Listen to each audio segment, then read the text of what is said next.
السلام علیکم ورحمۃ اللہ وبرکاتہ۔ آج اس ویڈیو کے ریکارڈ کرنے کا ایک خاص مقصد ہے۔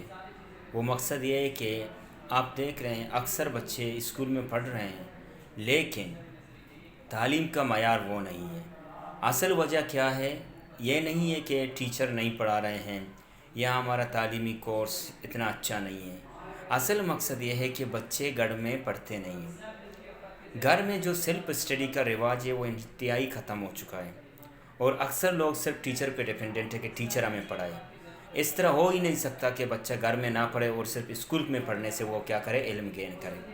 تو میری آپ سب سے گزارش ہے کہ خدا را اپنے بچوں کو موبائل کم دیا کریں، اپنے بچوں کو ٹی وی کے ساتھ کم بٹھایا کریں۔ جب بھی آپ اسے کمپیوٹر یا لیپ ٹاپ دے دیں تو اس کی نگرانی بھی کرتے جائیں، کیونکہ جو انٹرنیٹ ہے وہ ایک سمجھو کہ ایک عجیب دنیا ہے۔ وہاں آپ کسی اور کام کے لیے جاتے ہو، کچھ اور کام کر کے نکل جاتے ہو۔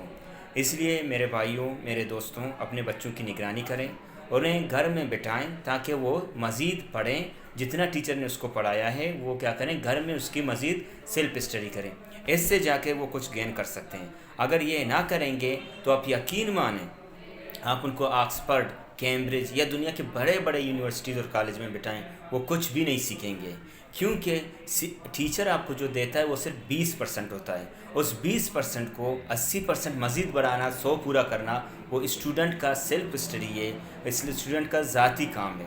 اسی لیے اپنے بچوں کی نگرانی کریں، انہیں صحیح گائیڈنس دیں، موبائل، لیپ ٹاپ اور انٹرنیٹ سے انہیں دور رکھیں۔ بوقت ضرورت ان کو دیں، لیکن کیا کریں، اس کی نگرانی کرتے جائیں۔ اور ٹیچروں کو، اساتذہ کو، اسکولوں کو، کالجوں کو بلیم نہ کریں۔ آپ والدین ہیں، آپ کا بھی بہت اس میں ہاتھ ہوتا ہے، آپ کی بھی کچھ ذمہ داریاں ہیں، اپنی بھی ذمہ داریاں ادا کریں۔ یہ نہیں ہے کہ آپ بچے کو ٹیچر کے حوالے یا کسی کالج کے حوالے کر دیں اور خود کو بری الذمہ سمجھیں۔ اس طرح نہیں ہوتا ہے، ٹھیک ہے؟ گھر میں کوشش کریں، بچے کی نگرانی کریں کہ آپ کا بچہ گھر میں تعلیم کو کتنا ٹائم دیتا ہے۔ امید کرتا ہوں کہ آپ میری ان باتوں پہ عمل کریں گے۔ السلام علیکم ورحمۃ اللہ۔